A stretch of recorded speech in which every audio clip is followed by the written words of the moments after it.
জয় রাধে গোবিন্দ বন্ধুরা, জয় বাবা লোকনাথ।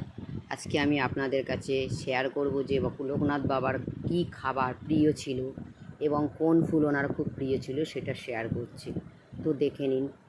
বাবা লোকনাথের সবচেয়ে প্রিয় ফুল ছিল পদ্ম ফুল, সাদা পদ্ম কিংবা যে কোনো পদ্ম দিতে পারেন, কিন্তু সাদা পদ্মটাই ওনার বেশি প্রিয় ছিল।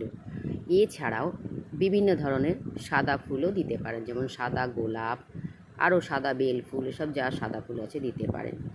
আর প্রিয় ভোগ হচ্ছে সবচেয়ে প্রিয় মিছরি, তারপরে পায়েস, এবং এছাড়াও আপনার জিলিপি আছে, আমিত্তি আছে, তালশাঁস আছে, ভাজা ভুজে যে যেরকম পারবেন, কচুর শাক, পায়েস, এইগুলো অবশ্যই দেবেন।